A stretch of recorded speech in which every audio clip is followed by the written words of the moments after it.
Bueno, pues ya estamos de vuelta otra vez. Arrancamos ya. Por delante tenemos 3 días intensos, más de 50 ponentes, muchos de ellos internacionales, que se van a conectar desde Nueva York o California. También lo harán a través de distintos puntos de España y se podrá seguir en directo desde el plató en el que nos encontramos en Televisión Española en Sant Cugat por streaming a través de RTV.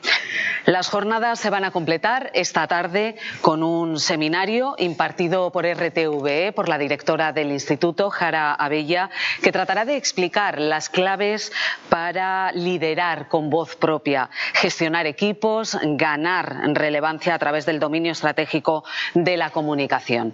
Además, con el objetivo de facilitar la accesibilidad a todas las personas, el evento al completo cuenta, de hecho, con intérpretes de lenguaje de signos. Son las 11 menos cuarto, toca ya debatir, lo hacemos con una mesa redonda, me puedo permitir afirmar, de muchísimo nivel.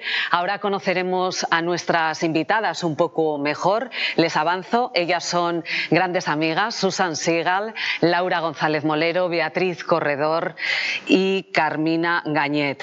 A la batuta, un defensor de la igualdad de oportunidades, comprometido en la construcción de un desarrollo sostenible.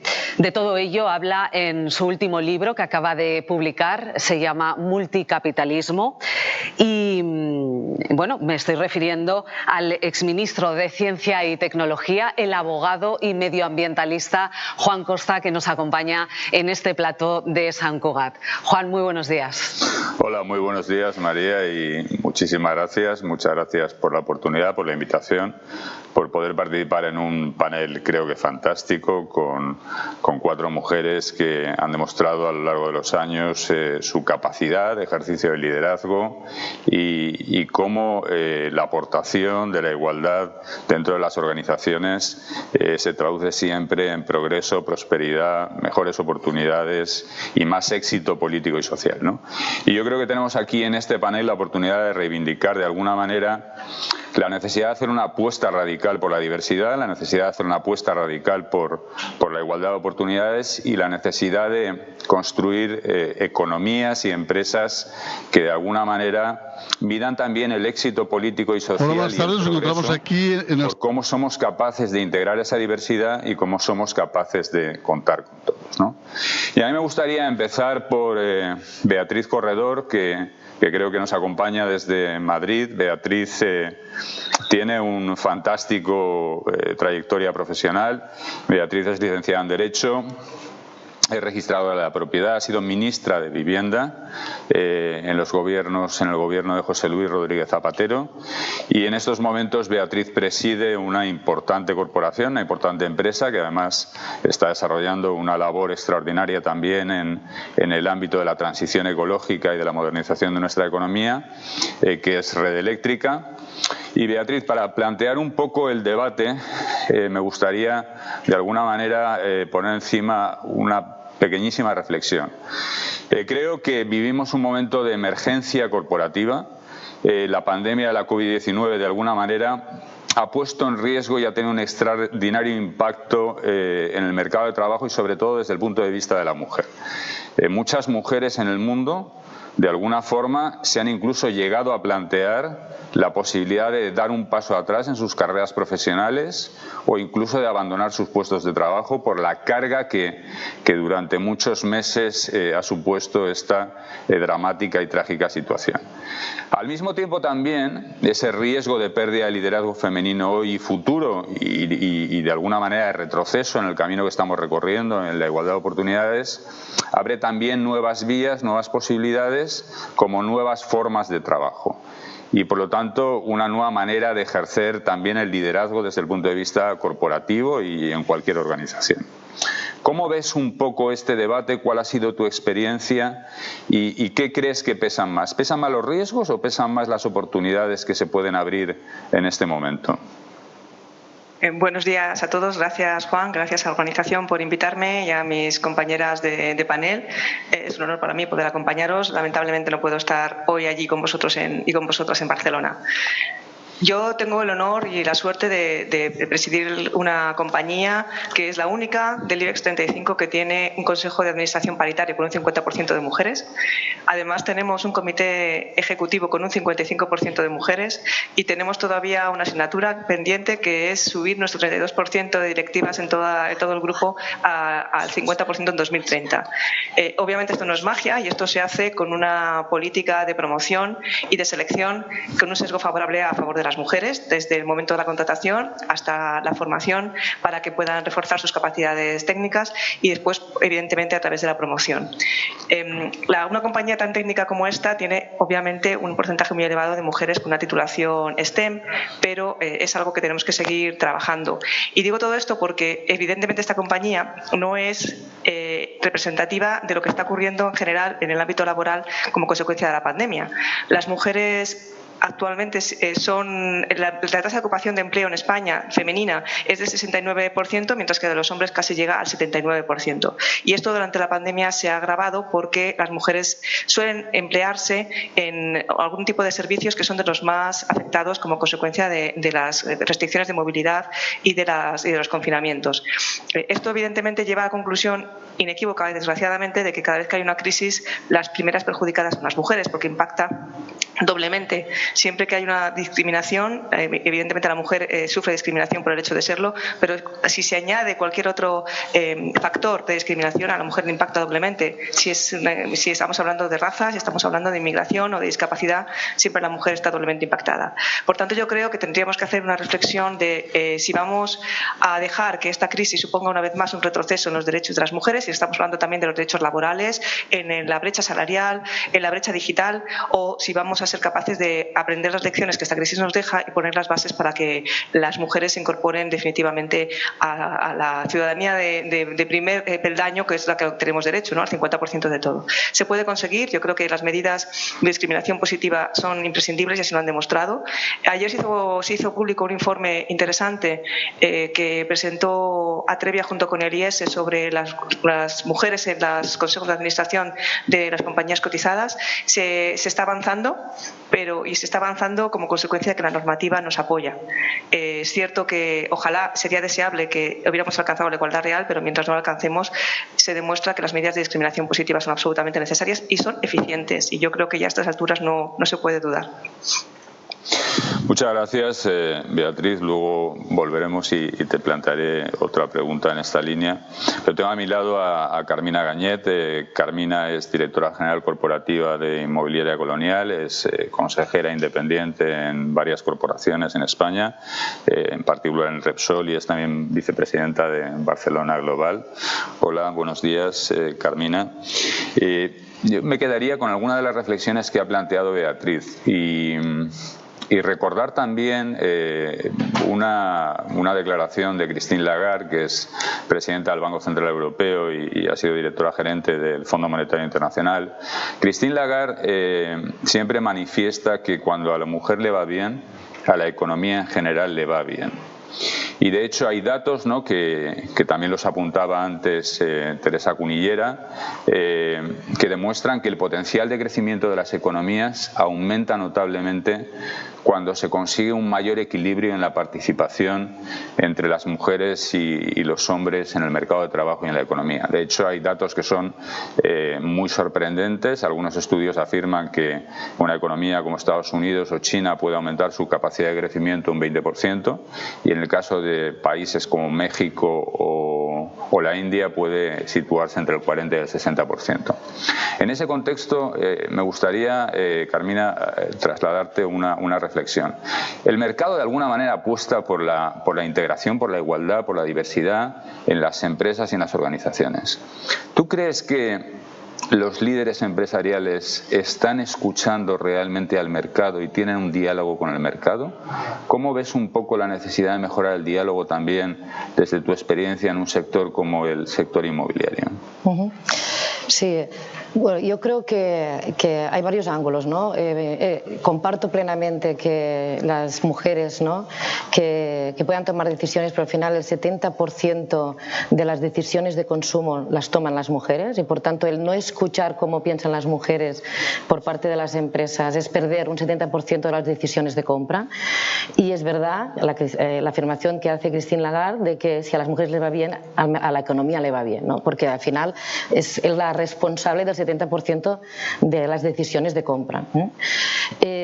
Por otro lado, es verdad que el liderazgo hoy en día de las empresas, y si podemos hablar de liderazgo femenino, que no tiene por qué ser solo de las mujeres, el liderazgo femenino se puede encontrar también en los hombres, es un liderazgo inevitablemente necesario hoy en día. El liderazgo de las personas, el saber escuchar, el orientarse a las personas, el ser empático en el sentido de saber posicionarte al otro lado, el intentar buscar complicidades, el intentar fomentar equipos, el intentar ser o tener la capacidad de adaptabilidad constante. Estamos en un momento, y lo hemos vivido, ¿no?, que las empresas hemos tenido que reenfocar o redefinir las estrategias fruto de la pandemia. Esas tendencias que iban a llegar a la pandemia, el COVID, las ha acelerado y evidentemente todos los líderes de empresa han tenido que replantearse nuevas estrategias, ¿no? Entonces, este liderazgo más femenino, que tiene estas cualidades, el de saber escuchar, el de la empatía, el de la adaptabilidad a los cambios en un entorno tan líquido, ¿no?, y cambiante, yo creo que es imprescindible.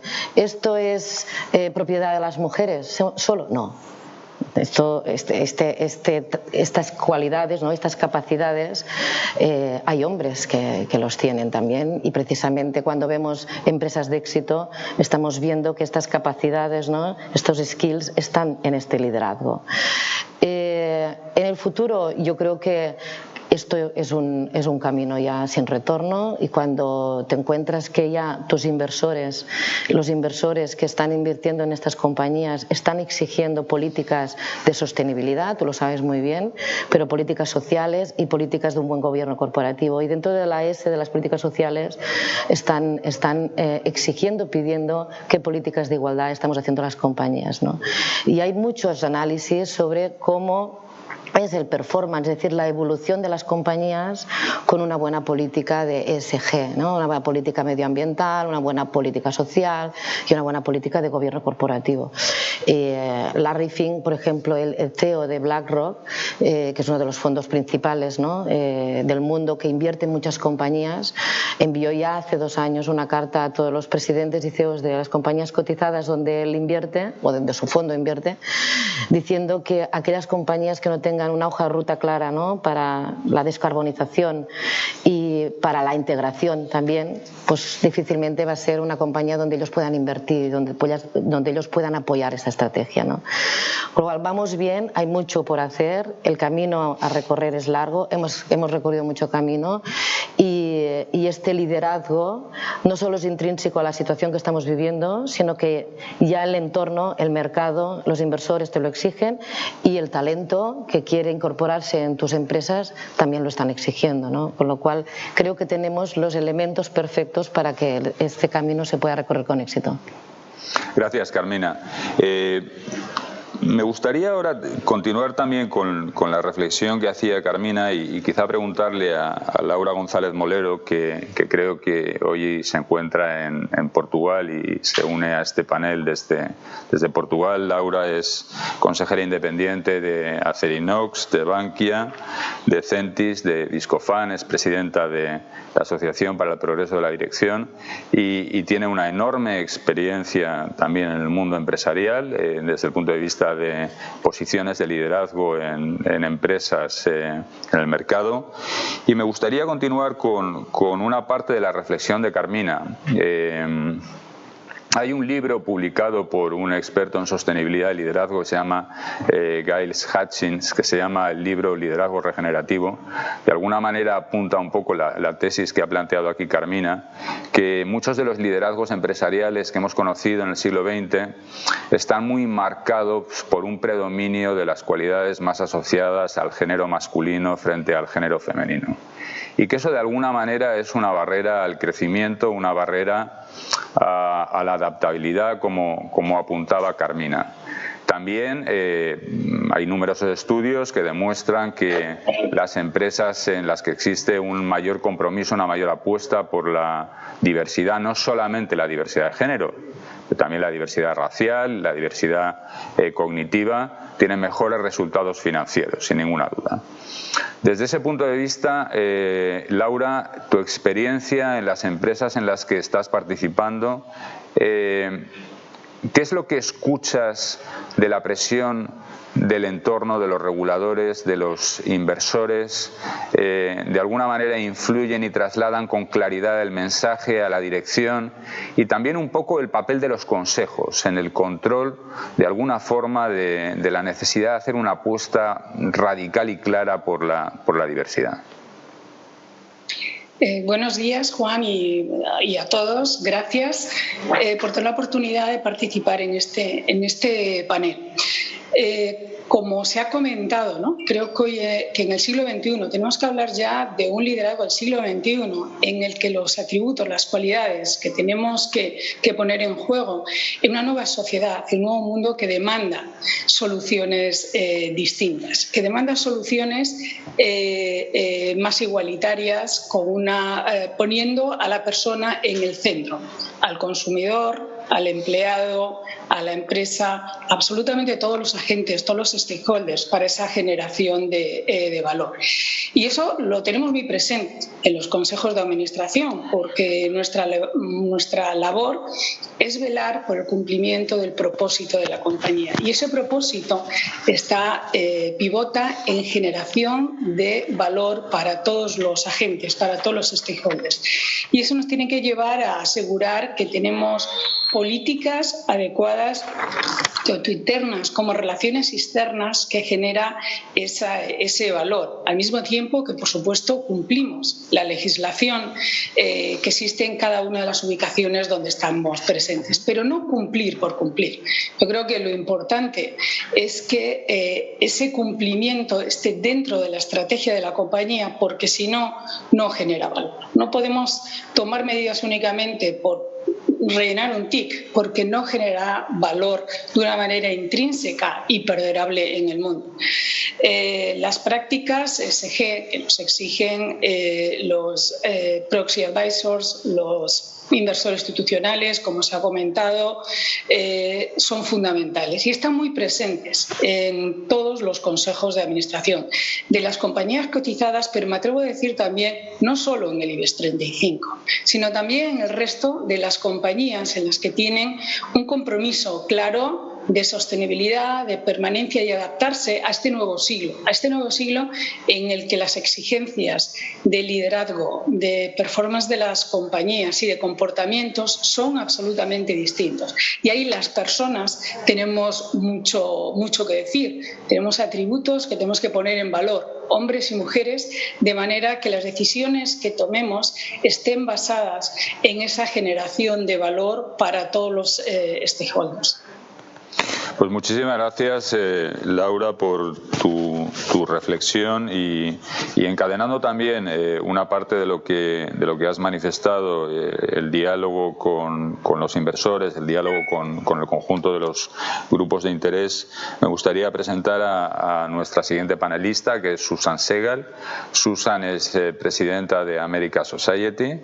Ha hecho un esfuerzo, obviamente, bastante notable para participar en este panel hoy, porque pues en Nueva York no es una hora muy avanzada de la mañana, claramente.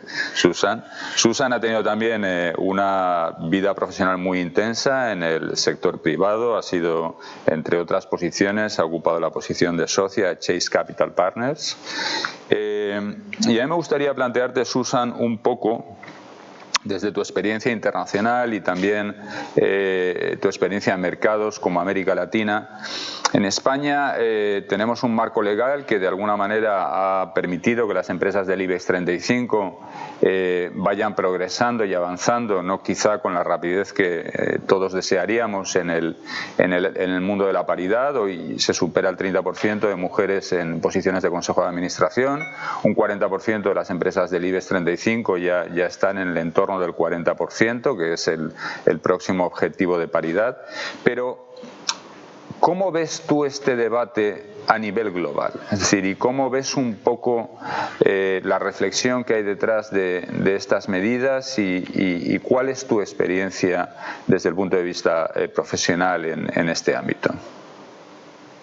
Primero, muchas gracias para la invitación. Estoy muy feliz de estar con ustedes. Es un poco temprano aquí, pero hemos superado ya esto.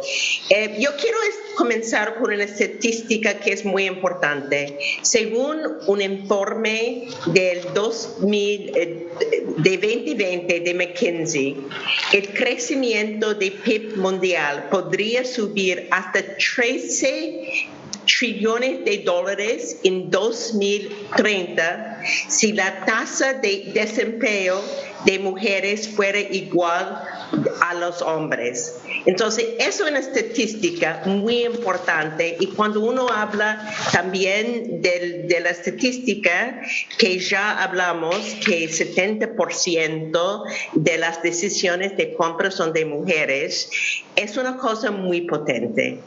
Me ha hablado de cómo veo la situación en América Latina. Yo creo que es muy lento en la mayoría de países para integrar mujeres en la fuerza laboral. Y de verdad, COVID ha sido una situación muy difícil porque más mujeres han salido de la fuerza laboral que han entrado en la fuerza laboral por varias razones.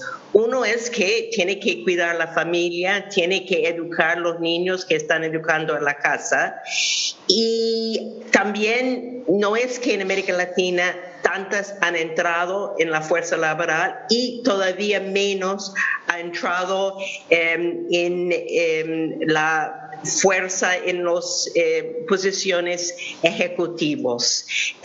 Y yo creo que eso es por varias razones. Uno es cultural, que ha sido muy difícil para mujeres no solamente entrar, porque más del 50% de las jóvenes saliendo de la universidad son mujeres, no solamente para posiciones de entrada, porque muchas mujeres están entrando en la fuerza laboral, pero muchas están saliendo cuando se casan todavía o por otras situaciones están saliendo y no tienen el apoyo necesario para reentrar en la fuerza laboral y asumir la misma posición que tuvieron antes de salir de la fuerza laboral, digamos, para tener niños o cuidar la familia. Entonces, yo creo que tenemos un trabajo enorme en América Latina, no solamente en las empresas y para estructurar las empresas como Laura habló antes, para incentivar las empresas de tener esta flexibilidad y también para mentorear las mujeres que están en la empresa y encourage las mujeres para quedar en la empresa. Pero también tenemos mucho trabajo en juntas directivas, no solamente en América Latina, pero yo diría globales. Estoy en varias juntas directivas, pero los números son todavía un poco, en mi opinión, y también yo creo que la opinión global, un poco mucho bajo, que en 2019 tenía solamente 20% de las posiciones directores fueron mujeres y de los chairmen de la junta directiva solamente 5.3% global. Entonces yo creo que es una situación complicada porque si no lo ve desde arriba no va a bajar hasta las posiciones y el apoyo para mujer dentro de la propia empresa. Pues muchas gracias, Susan, y me quedo quizá con esta última reflexión que hacías para esta segunda parte del panel, en la que ha quedado muy claro que necesitamos hacer una apuesta radical por la diversidad, el valor económico, la oportunidad de progreso que supone para muchas economías el conseguir un mercado de trabajo más igualitario, con iguales oportunidades de participación de mujeres y hombres. Pero me quedo un poco con algunas de las reflexiones o de las cosas que quizá desde el punto de vista corporativo, no solamente desde el punto de vista político, hay que empezar a hacer o hay que dejar claro, ¿no? Y continúo con la reflexión de Susan sobre la necesidad de, en primer lugar, quizá antes de hablar de otras medidas o de otras iniciativas, la necesidad de marcar un tono muy claro desde el liderazgo empresarial. La exposición de nuestros líderes empresariales tienen que marcar un tono muy claro, articular de manera muy clara cuál es el objetivo en el ámbito de la diversidad, cuál es el valor, qué visión tienen, qué es lo que esperan de su organización. Y quizá para continuar la reflexión sobre este punto, Beatriz, considerando además que Red Eléctrica es un ejemplo y es un referente, ¿cómo ves tú el papel del liderazgo empresarial a la hora de articular, ¿no?, esa importancia tan estratégica de la diversidad? ¿Crees que necesitamos ser mucho más explícitos, mucho más claros a la hora de marcar el tono desde la cúspide de las organizaciones empresariales? Por supuesto, lo que pasa es que tenemos que ser genuinos. El ejemplo que puede dar un liderazgo de una mujer, que comparto con Carmina, que el liderazgo femenino no necesariamente es de las mujeres, ahora podemos hablar de eso, pero el ejemplo que puede dar un liderazgo de una mujer es un mensaje en sí mismo. Lo que pasa es que también la responsabilidad es mayor, porque la organización tiene que asumir esa prioridad o ese ADN, como decía también Laura, tiene que estar incorporado a la estrategia de la compañía, la promoción de las mujeres desde la base, pero es verdad que hay que empezar por arriba, y por eso antes decía que me parece clave que haya normativa que impulse o incluso que obligue en algunos sectores y en algunos ámbitos a que se busquen mujeres. Es cierto que no podemos, bien lo decía Susan, es imposible decir que no hay mujeres suficientes para cubrir ninguna posición en ningún ámbito de responsabilidad, ni social, ni económico, ni laboral, ni jurídico, ni político, de ninguna clase, o por supuesto técnico, y por tanto hay obligación de ayudar a las mujeres. A mí me gustaría también señalar que las mujeres que tenemos una posición de liderazgo y que obviamente hemos trabajado mucho, como han trabajado también muchos hombres, pero las mujeres hemos trabajado mucho, tenemos que ser conscientes de que hay una cuestión que depende básicamente de nosotras, y es que creo que las mujeres somos en general más conscientes de nuestras debilidades y los hombres lo son de sus fortalezas, y esto es una autorretracción en determinadas decisiones o determinadas apuestas personales que con una buena si uno se rodea de un ecosistema donde haya mentoras y donde haya ejemplos de liderazgo, pueden ayudar a muchas mujeres a salir adelante. Esto de que cuando tienes que presentar una posición o tienes que hacer a una posición, lo de la oposición no es de formación profesional, cuando tienes que pedir un ascenso o quieres solicitar un determinado puesto en una compañía, si tienes 10 requisitos y no cumples uno, muchas mujeres dirán: ¿para qué voy a intentarlo? Mientras que si esos 10 requisitos los hombres no cumplen 9, dirán: cumplo 1, voy a intentarlo. Esto evidentemente es una generalización, y como toda generalización es injusta, pero yo creo que tenemos que hacer también una reflexión como sociedad, como medios de comunicación, de cómo podemos impulsar que las mujeres se atrevan, se arriesguen, y que cuando lo hagan todo el sistema esté dispuesto para acogerlas. Por eso decía que las medidas de sesgo positivo en la contratación, el sesgo positivo en la formación y por supuesto en la promoción dentro de las empresas es imprescindible. Hay una etapa crítica en la vida de la mujer, que es, por supuesto, cuando se enfrenta a la maternidad. Dicho lo cual, ahora también tendremos que hablar de cuando el hombre se enfrenta a la paternidad. Yo creo que la pandemia ha demostrado que las medidas no son de conciliación, sino de corresponsabilidad, porque ha habido que convivir en los hogares en una situación complicada, y habría que ver... Me decían hoy en mi equipo de recursos humanos que hay estudios que dicen que a la hora de repartirse las habitaciones de la casa para teletrabajar, los hombres han quedado con la parte más solemne y las mujeres con la parte más modesta, ¿no? Siempre hay sesgos y creo que tenemos que plantearnos también cómo afrontamos que como decía antes, que esta pandemia no suponga un retroceso para las mujeres. Pero en conclusión, yo creo que el liderazgo y la visibilidad está clara, pero el liderazgo tiene que acompañarse con una visión femenina de los skills, de las habilidades. Es verdad que ahora mismo el liderazgo ya no es vertical, ya no es jerarquizado, debe ser un liderazgo mucho más transversal, tiene que haber una mayor comunicación y empatía.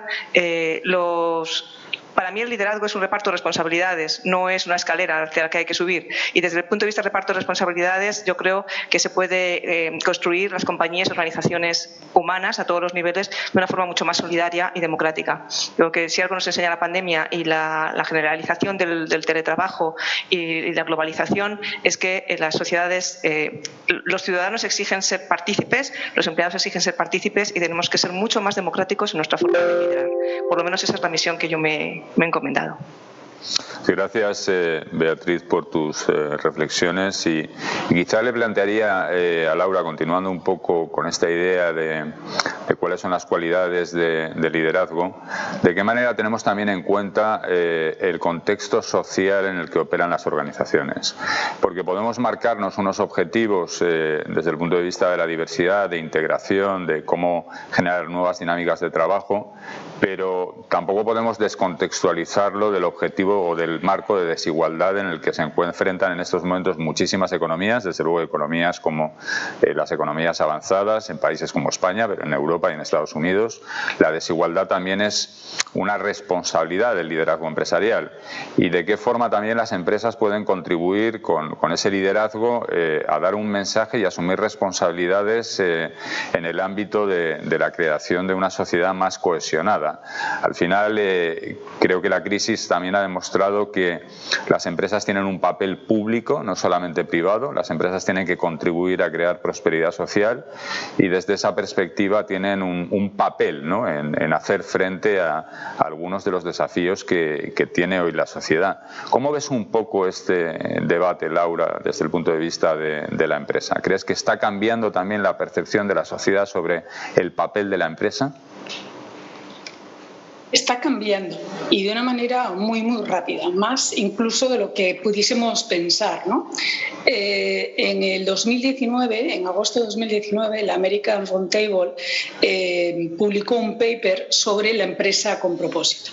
Y esto ha sido muy, muy, muy importante. Esto ha sido muy importante porque ha llevado a que todas las empresas reflexionemos de una manera muy profunda cuál es nuestro propósito, cuál es la generación de valor que hablaba antes debemos dar y que sea una generación de valor compartida con todos los stakeholders. Creo que no queda ninguna compañía, por lo menos en el mundo occidental y desde luego las del IBEX 35, que desde el Consejo no se esté reflexionando de una manera muy profunda y actuando para que realmente esos principios de ESG que hablábamos antes, las métricas que utilizamos para asegurar que nuestra actuación y proceso de toma de decisiones estén alineadas con ese propósito que hemos definido, porque somos corresponsables y eso es lo que exige una sociedad del siglo XXI y nos exige a los directivos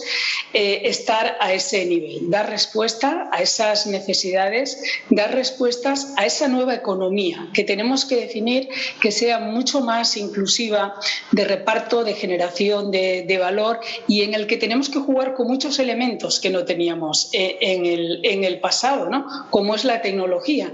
Y yo quería sacar este punto también porque la tecnología, que se ha convertido casi en una commodity, tiene que ser un aliado. Tenemos que poner a la persona en el centro de la estrategia, en el centro de la empresa, en nuestros proyectos y actividades y utilizar la tecnología como vectores que ayuden a potenciarla y poder conseguir esa generación de valor. Estamos construyendo una nueva economía, una economía del siglo XXI que tiene que ser mucho más inclusiva, que tiene que estar caracterizada por una diversidad, no solo de género, sino de culturas, de edad, que tenemos que ser capaces de combinar de una manera productiva y exitosa esa economía inclusiva que estábamos hablando. Gracias, Laura. Quizá podríamos continuar un poco y volver a algo de lo que ha apuntado Beatriz, ¿no? Que es cómo activamos un poco más la diversidad dentro de las empresas, ¿no? Quizá este debate de las métricas, de qué manera se fija una visión desde el líder empresarial o el líder de la organización, y esa visión tiene que concretarse de alguna forma en algunas métricas, en algunos objetivos que tienen que caer en cascada a lo largo de toda la organización, de una manera quizá flexible, sabiendo que hay que reconocer los talentos y cuando se busca la integración y la diversidad, valorando también la necesidad de cambiar las formas de trabajo, porque quizá aquí también ha habido una evolución, ¿no? Incluso en la visión que tenemos de la empresa, ¿no? La empresa del siglo XX más como una maquinaria que tiene que funcionar de manera muy eficaz, y ahora la empresa como una organización con vida en la que hay que contar con todos y tenemos que aprender a escucharla mejor, ¿no? ¿Cómo ves un poco desde tu perspectiva, Carmina, la necesidad de avanzar mucho más en el establecimiento de esas métricas, ¿no? Y en las cualidades de liderazgo que apuntaban tanto Laura como Beatriz? Sí, no es una pregunta fácil, porque el medir la diversidad es fácil. Al final, como decía Beatriz, ¿no? El implantar en las empresas políticas de sesgo positivo es fácil. Puedes implantar pues comités de igualdad, ¿no? Que estén velando precisamente para que haya igualdad de oportunidades en el momento de acceder a un puesto de trabajo, para que se disminuya la brecha salarial por categorías entre hombres y mujeres. O sea, hay métricas que ya se están planteando, que además todas las políticas de ESG y todas las compañías que tenemos, ¿no? Estamos muy mentalizados de que la transparencia, tenemos que ir hacia compañías muy transparentes, ¿no? Y formar de todas estas métricas y medirlas y ver cómo mejoramos estas métricas, pues todas las compañías somos muy conscientes. Pero a mí no me gustaría que esto os resultase solo en hay que reducir la brecha, hay que tener políticas de sesgo positivo, sino yo creo que el ADN, ¿no? En las empresas tiene que ir un poco más allá, es decir, tiene que traspuar en toda la organización estas capacidades que a veces son difíciles de medir. La calidad de la gestión, la calidad del liderazgo, la calidad de los equipos, ¿no? El cómo interaccionar con las personas, esto no se puede medir. Se puede medir si es una compañía que tiene altos niveles de estándares, ¿no? de felicidad, y esto, pues la felicidad es medible, se puede medir perfectamente, pero no solo son los indicadores, ¿no? Los que nos permiten marcar las políticas. Yo creo que nosotros tenemos que creer, y todo el mundo se lo tiene que creer en toda la organización, y esto empieza desde un consejo de administración, un presidente, el CEO, y toda la organización tiene que tener impregnada esta cultura de la igualdad, y esto no va de métricas y no va de regulación. La regulación ayuda a que se aceleren, ¿no? los timings, y lo hemos visto cuando en los países, ¿no? que han puesto regulación sobre alcanzar el 40% de presencia femenina en los consejos han avanzado más, ¿no? respecto a países que solo ha sido una pura recomendación. Pero también hemos visto en países como en Suecia, que tienen más de empresas, más del 40%, que no hay regulación, pero es un tema cultural. Entonces, no solo la regulación ayuda, evidentemente, pero para mí lo que avanza es la educación, ¿no? El espíritu que se impregnan en las compañías, y esto pasa por un buen liderazgo, por un liderazgo que se preocupe, que sea sensible y que, por tanto, haya una corresponsabilidad en todos estos aspectos, ¿no? Bueno, pues nos vamos acercando ya a la parte final de este panel, y continuando con una de las reflexiones que estaba ahora apuntando Carmina, me gustaría hacerle una pregunta más amplia a Susan, y quizá luego os pediría que me dierais durante un minuto como máximo un comentario final, una petición quizá concreta de cuál es la medida que pondríais en la posición número 1 para avanzar en la igualdad y en la integración de la diversidad en las organizaciones y en las empresas. Entonces, antes de pasar a esa parte final, que sería como el cierre de este panel, Susan, me gustaría continuar con la reflexión de Carmina, ¿no? De alguna manera el liderazgo es muy importante, el liderazgo tiene que crear una visión desde la cúspide de la organización y tiene que contribuir a construir una cultura empresarial en la que pues es importante la cultura de la organización, pero también es importante lo que el líder va aportando y cómo es capaz de comunicarse con la organización. Creo que aquí también el peso de las métricas financieras que seguimos arrastrando, que nos obliga todavía, nos condiciona la manera de pensar, la manera de tomar las decisiones. Pero me gustaría que quizá compartieras con nosotros, Susan, un poco una reflexión también un poco más amplia en este sentido y también a lo mejor alguna experiencia personal. ¿Qué es lo que has vivido tú desde el punto de vista del liderazgo y el reconocimiento de la capacidad de aportación de una mujer que ha ocupado posiciones muy importantes en el ámbito empresarial y económico? ¿Qué experiencia podrías compartir tú con nosotros en esta sesión? Muchas gracias para la pregunta. Primero, yo quiero comenzar con una reflexión sobre lo que han dicho todos. Yo creo que estamos todos de acuerdo que necesitamos más diversidad y más diversidad de género, pero más diversidad en general. Pero el problema es cómo hacerlo y cómo hacerlo en una manera bastante rápido, porque en realidad en una parte COVID ha rechazado el progreso que hemos tenido. Entonces yo creo que lo que tenemos que pensar es, hablamos de la tecnología, que el futuro, pero todavía tenemos muy pocas mujeres, niñas, entrando en la parte de STEM.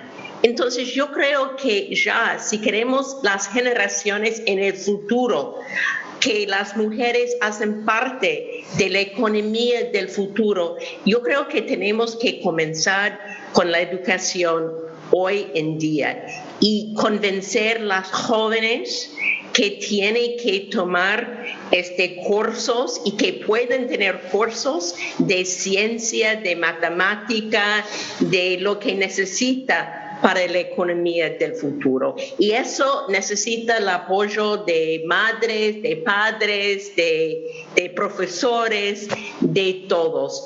Porque en realidad, si estamos de acuerdo, yo creo que todos estamos de acuerdo, que el futuro tiene mucho que hacer con tecnología. Tenemos que preparar en igualdad y diversidad niñas y niños, y eso es comenzar desde el principio. Entonces, mira, yo creo que por mi personal, yo entré en la fuerza laboral cuando no había ningún mujeres, muy pocas, digamos. Entonces, al primer paso en mi maestría, cuando yo era muy joven, yo tenía el apoyo de hombres, siempre ha tenido el apoyo. Cuando estaba encargada de la reestructuración de la deuda en mi banco en los 80s y 90s, fue el presidente del banco que me apoyó para tomar la posición de liderazgo. Y lo hizo simplemente porque lo hacía mejor que los hombres. Entonces trabajaba más y estaba siempre preparada cuando estaba enfrente de los líderes del banco. Entonces me apoyaba enfrente de muchos hombres que tenían mucho más edad que yo, pero estaba siempre a mi lado. Mi posición más difícil ha sido cuando llegué a ser socia en Chase Capital Partners. Yo fui el primer mujer socia en Chase Capital Partners y eso fue el momento más difícil de mi carrera. Hoy en día puedo hablar con ministros, con presidentes, no tengo ningún problema, pero en Chase Capital Partners, con mis socios, no podría hablar ni una palabra que era correcto. Un hombre al lado mío podría decir exactamente la misma cosa y fue lo más brillante que han pensado. Entonces, y lo interesante es que hoy en día en private equity y venture capital ha cambiado muy poco, que es la parte que me duele mucho, porque esa cultura tiene que cambiar. Y eso fue la parte más difícil y para mí representaba una falta. Cuando yo salí de Chase Capital Partners, yo salí por razones personales porque no pude más, porque me llevaba por la primera vez en mi vida una falta de confianza en mí misma. Entonces tenía que salir para recuperar mi sentido de quién fuera, de liderazgo, de confianza, etc. Entonces, yo creo que mi posición personal es que fue muy exitoso a un lado con hombres y mis jefes apoyando, en otra situación como Chase Capital Partners, donde pensaba que me apoyaba, porque me pusieron como socia, pero en realidad que no me daba el mismo espacio intelectual, digamos, que los hombres, que es la parte, no la responsabilidad, pero también intelectual y emocional, apoyo emocional. Gracias, Susan, por compartir con todos nosotros, además, esta reflexión o esta experiencia personal que creo que enlaza muy bien con algunas de las consideraciones que habéis hecho antes, que ha hecho Carmina, la importancia de la cultura, sin duda, que hizo también en la presentación de estas jornadas Teresa Cunillera. Parece que en ocasiones, en ciertos sectores, hay como una posición de partida en la que se valora más la opinión a lo mejor masculina frente a la opinión de una mujer o incluso también otras consideraciones como las discriminaciones raciales o discriminaciones también desde el punto de vista cultural y de procedencia profesional, ¿no? Y quedándonos un poco con esta idea de la importancia de la cultura empresarial para seguir adelante, me gustaría abrir un último turno rápido para que hicierais una reflexión última, una reflexión final y quizá identificar alguna medida más concreta o alguna reclamación concreta la que para vosotras podría ser prioritaria para seguir avanzando en esto que no solamente es un imperativo de justicia, sino una emergencia económica. Quizá, Beatriz, si te parece, y seguimos el mismo orden. Pues muchas gracias, Juan. Yo no puedo estar más de acuerdo con lo que se ha dicho aquí y si me permitís una última frase, yo diría, citando una frase de Peter Drucker que decía que la mejor forma de predecir el futuro es crearlo. Pues está en nuestras manos crearlo y yo creo que se están poniendo unas bases muy potentes, pero es verdad que necesitamos a toda la sociedad. Yo haría un llamamiento en general a todos los que tenemos alguna relevancia en los espacios públicos, incluidos medios de comunicación y específicamente a los hombres, a reflexionar sobre una cierta actitud, no sé si de menosprecio o de condescendencia, con algunas de las políticas de protección de las mujeres o de promoción de las mujeres. Yo tuve el inmenso honor de servir a mi país desde el gobierno y más allá de mi currículum, que seguramente no, seguro, hay millones de currículos mejores que el mío, pero se me reprochaba que era ministra de cuota sin echar un vistazo a lo que yo había hecho en mi vida profesional. Yo estoy muy de acuerdo con lo que decía Laura. El día que nos dejemos de sorprender de ver mujeres incompetentes en puestos de relevancia, a lo mejor habremos alcanzado la igualdad, pero la sospecha sobre las mujeres permanente yo creo que debe superarse. Yo estoy preocupada porque es verdad que hay un momento de retroceso y que se están haciendo desde algunos sectores pues radicales y populistas campañas en contra de la igualdad que francamente me parecen preocupantes. Yo soy madre de 3 hijas y yo siempre les decía que habían nacido en el mejor momento para ser mujer en España y espero que pueda seguir diciéndoselo. Así que ya digo, vamos a construir el futuro, que es la mejor manera de predecirlo. Gracias, Beatriz. Laura, una reflexión final. Pues yo, por complementar, abogaría por la responsabilidad individual y colectiva, ¿no? Creo que muchas veces pensamos o esperamos, ¿no?, que se dicten normativas, regulaciones que solventen una situación cultural o una coyuntura que queremos dar vuelta a ella. Y creo que nos tenemos que corresponsabilizar. Creo que no podemos mirar hacia otro lado cuando vemos actuaciones o comportamientos que no son éticos o están llevando a cualquier tipo de discriminación. Podamos actuar y actuemos de una manera firme, porque es la única manera que evolucione la sociedad, que evolucione la cultura, y creo que no podemos dar un paso atrás en ese sentido. Entonces creo que tenemos que ganar autoconfianza, tenemos que apelar a esa responsabilidad individual y colectiva para crear ese nuevo futuro que hablaba Beatriz. Carmina. Sí, yo creo que las capacidades que tenemos para cambiar son en varias direcciones, ¿no? La educación, principalmente, yo creo que tenemos que empoderar a las mujeres ya desde niñas, ¿no? Y la educación en la igualdad es muy importante. La posibilidad de que todo el mundo tenga capacidad de tener trabajo, es decir, que las mujeres tengan igualdad de oportunidades de trabajo, por tanto, educación, posibilidad de tener igualdad de oportunidades en el mundo laboral, y esto probablemente habrá que regularlo. Y luego liderazgo, es decir, el liderazgo tiene que tener en cuenta la diversidad, tiene que tener en cuenta la mujer, tiene que tener en cuenta este liderazgo empático y más poliédrico, ¿no?, que comentábamos. Y las mujeres, desde nuestro liderazgo, desde nuestras parcelas, tenemos que normalizar esta situación con ejemplo y con valentía, empoderando a las mujeres que están en nuestras organizaciones de que es posible hacerlo, y tenemos que facilitar y visibilizar, ¿no?, que esto es posible hacerlo. Por tanto, educación, capacidad de posibilidad de alcanzar el trabajo en igualdad de oportunidades y liderazgo.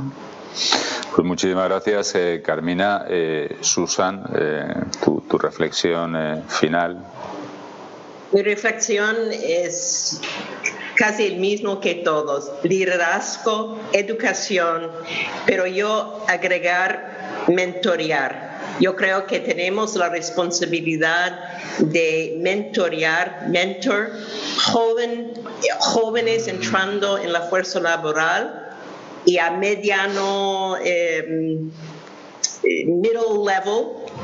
mediano nivel en la empresa, no solamente mujeres, pero hombres también, para que se cambie la cultura para todos. Entonces, y que las jóvenes mujeres tienen el pensamiento de ser mucho más bold en lo que están pensando y mucho más grande en lo que está pensando, para tratar de integrar mejor, porque no somos todos lo mismo. Entonces tenemos que mentorear y apoyar que todos entienden que la diversidad es bueno, no es malo. Pues muchísimas gracias, Susan. Y para terminar, María, si me lo permites, me gustaría en primer lugar darle las gracias a Beatriz, a Laura, a Carmina y a Susan por su participación en este panel y haberme además dado la oportunidad de facilitar la conversación. Creo que ha sido un diálogo súper interesante. Creo que ha dejado muy claro algunos principios, ¿no?, que son un punto de partida en la construcción de una sociedad más justa y con mayor prosperidad económica. En primer lugar, esa reivindicación de que la diversidad es una necesidad de justicia, pero también es de alguna manera una emergencia económica y un imperativo económico. En segundo lugar, la importancia de la cultura. Creo que la cultura es básica, la cultura que podemos construir entre todos en las organizaciones políticas o en la dirección política del país, pero también en el liderazgo empresarial. Y me quedo con una reflexión además de Beatriz aquí sobre la importancia de defender esto frente a los populismos, porque los populismos, al final los populismos políticos y los populismos empresariales de alguna manera viven de la desigualdad, de la fragmentación, de la división, de consolidar situaciones que son las que entre todos tenemos que superar uniéndonos.